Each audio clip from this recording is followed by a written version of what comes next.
This is one of my favourite parts of the Abbey here, the rose window, which looks particularly stunning when the sun is right behind it. Beautiful silhouette, isn't it? Now if you notice, there's one central pane and then 12 leaves around the outside. Supposedly that represents Christ and the 12 disciples. Supposedly. But it's certainly architecturally and aesthetically and artistically a very beautiful thing.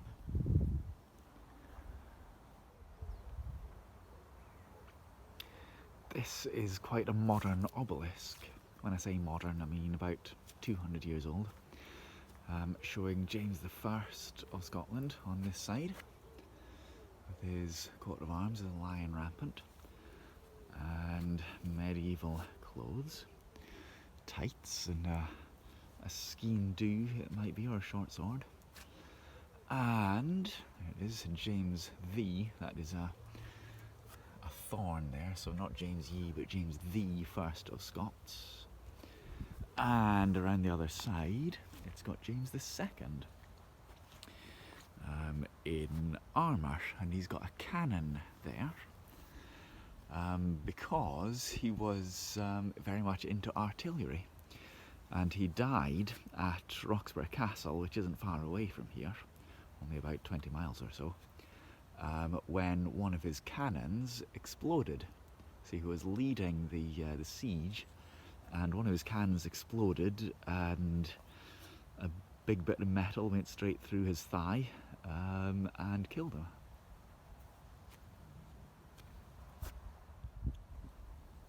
This ditch that leads to the River Tweed down there, I'm guessing it was filled with water at one point, not as a moat to defend the Abbey, but to supply it with water, I would imagine. And you can see there's loads and loads of snowdrops here. Loads of them all the way along the ditch, which look really impressive in January and February. And around this way as well. And there's aconites as well, in among them, as well as the snowdrops. It's a very impressive display.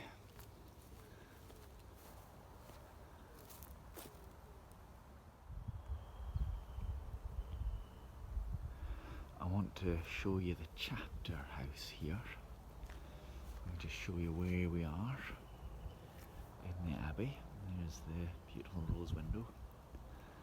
And first, let's see the carvings around this Norman arch doorway.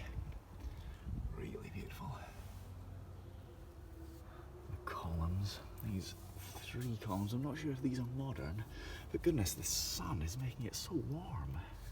I can really feel the warmth from the sun on that beautiful stonework. Isn't that gorgeous? How long did it take to carve that, do you reckon? Stunning. Right, let's go inside. There's some music. As we go down the steps, there's some music playing because of the wonderful echo.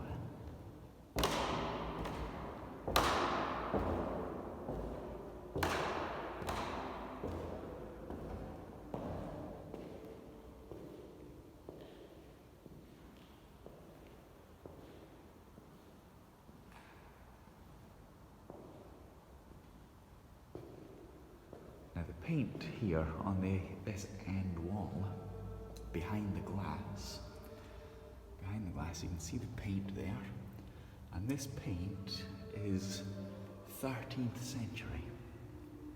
It's been here for between 700 and 800 years.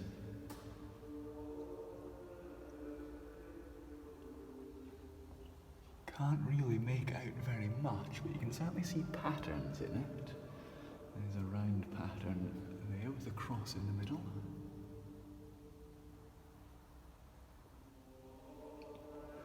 There's more crosses.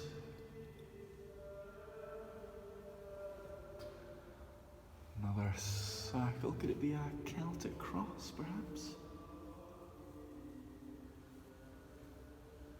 Looks like almost a flower. Yeah, you can definitely see petals there.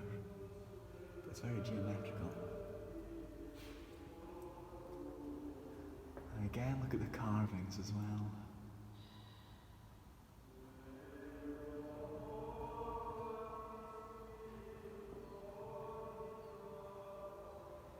And right under our feet, there's an outline of a grave. A small grave. I mean, if I were to lie down, I'd be certainly significantly taller than this chap. And there's another one here as well, on the floor.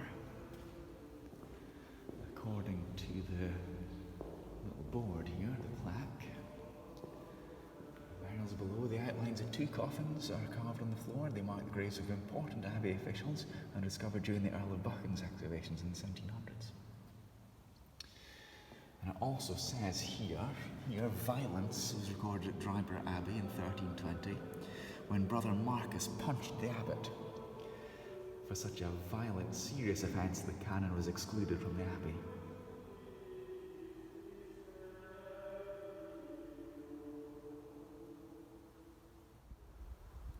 Now, is this the oldest bookcase or book cupboard you've ever seen? What do you reckon, 1400s or 1500s? You see the grooves there for wooden shelves, and it would be stacked with books. Now let's go and have a look in this little room here. A nice carving over it, because in here there's some really beautiful carvings, like this boss here. This is St. Andrew on his X-shaped cross. It said when he was going to be crucified, he refused. I don't know how you can possibly refuse if you're, about to be crucified, but apparently he refused to be crucified on a normal cross because he didn't want to be compared to Christ. He didn't want the same. He didn't feel worthy of the same crucifixion as Christ, so he asked to be crucified on an X-shaped cross, which is why, because Scotland's patron saint is Andrew, the flag of Scotland is a diagonal cross like that. And I think we've got a font here. I think it's a font with beautiful carvings on it. Well, there's all sorts of beautiful carvings around in there. Look at this. Is that a green man, perhaps, or an octagonal head or base? A face has been crudely carved, it says, but that's not a crude carving now, is it? Alright, one of the highlights of the collection, this beautiful ceiling boss has been skillfully carved with an Agnus Dei, or Lamb of God, a visual representation of Jesus as a lamb. It's very playful, actually. So you'd be meant to look up at that. This would be upside down. This would be on the ceiling, turned up like that. And you'd be looking up at it. And you see all the wonderful carvings. So that, what does that stand for again? I'm sure somebody will tell me. In the comments if I don't remember myself. And what crosses is a fleur de lis, which is a French symbol. So possibly the mason there. Does it tell us? Somewhere, no. Well, possibly the mason leaving his mark there was French. Wouldn't be surprised. Some headless figure, is it? Beautiful boss. That's quite an impressive face. That's part of a gravestone, apparently.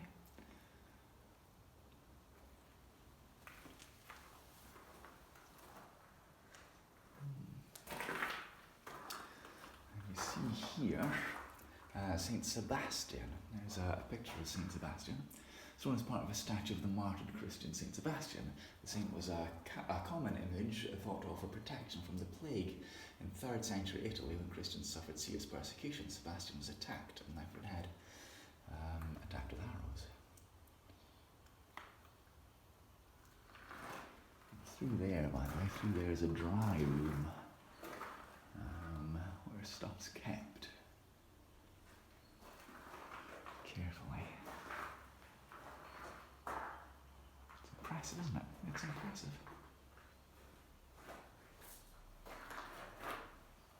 Is that the best bit, though? Is that the best bit? Might be. Now, if you're feeling slightly brave, you can climb up this little tower, up the spiral staircase. So we shall do. We shall. It's very narrow. There's my hand, right? It's just that narrow. So I have to bring my elbows in to get up here.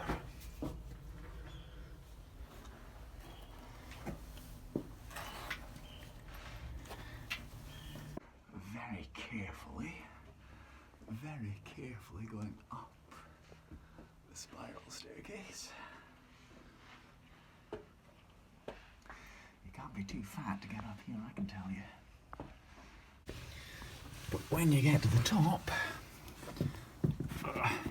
if you're very careful, you get a pretty good view of the Abbey. This is where the staircase ends. Rewarded with this. A really beautiful view up among the trees.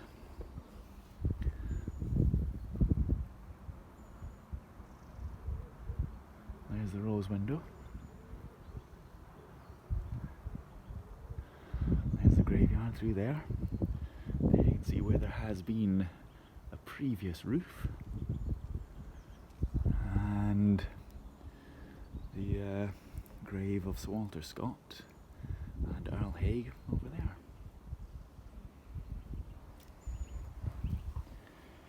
Back down? It won't. We'll stay here for a second yet. Oh, there's the Eildon Hills, by the way, over there, not far away.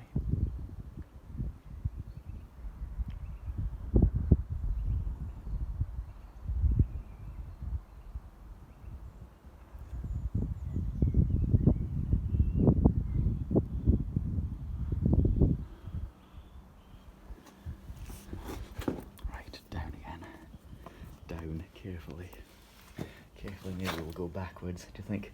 Look, that's how tiny these steps are. It's ridiculous, I can barely get my heels, both heels on that one.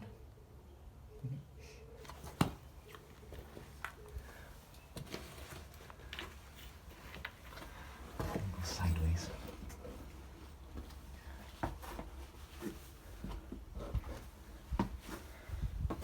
Look how very tight it is when you're going down. You've got to watch your head on the steps above you.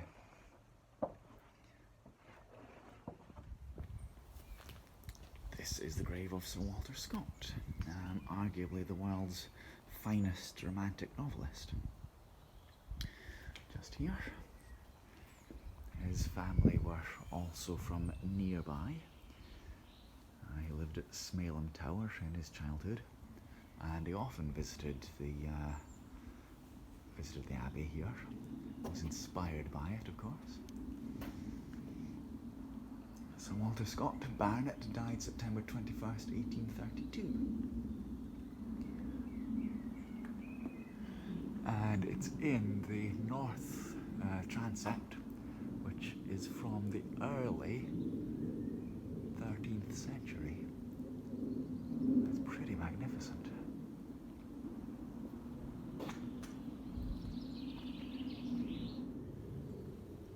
This stone says, erected to the memory of Hugo de Morville, Lord of Lauderdale and Lord High Chancellor of Scotland, who founded and built this abbey under King David I.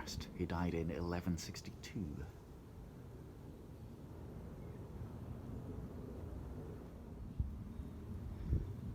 This is probably my favourite view of the Abbey.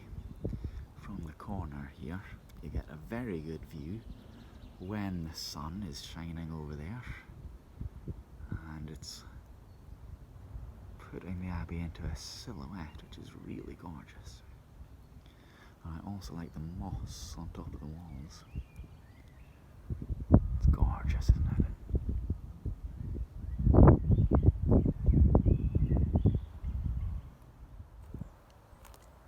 Isn't that beautiful?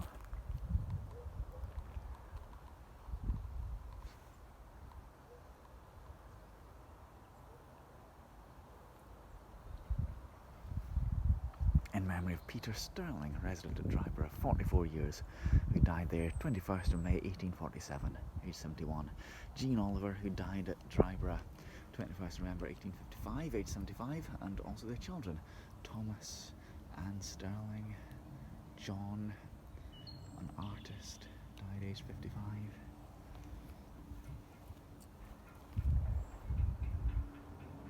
Gorgeous, isn't it?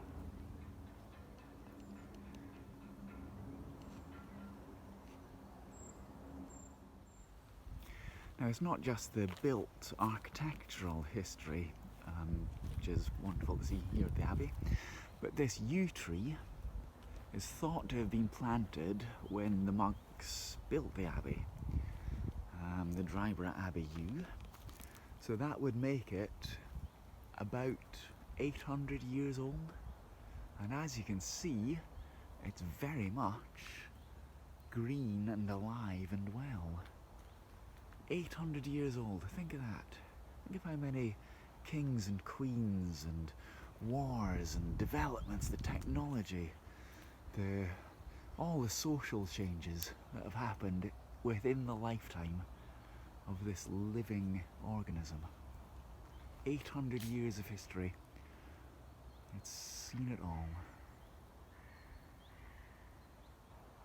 And it's in front of one of the best views of the Abbey, I think. I think this is one of the most peaceful and romantic parts of the Abbey.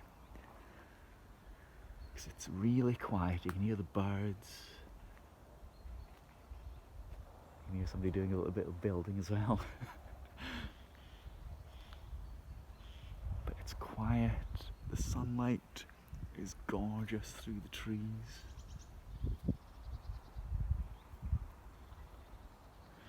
That's the back of the chapter house there. You can see the steps leading up and down to nowhere.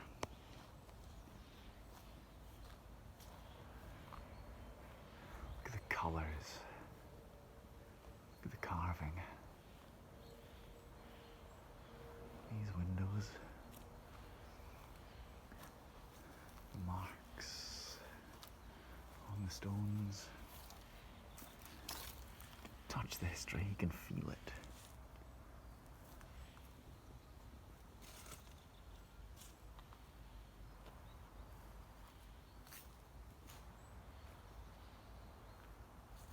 It's wonderful, isn't it?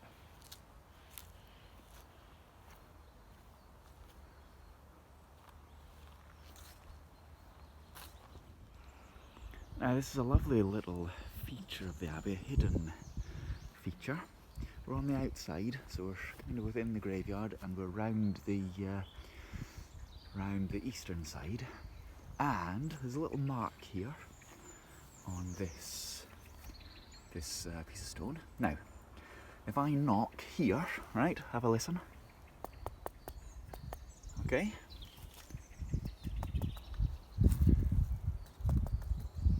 If I knock on this one, yeah, that sounds hollow, that one. Isn't that weird?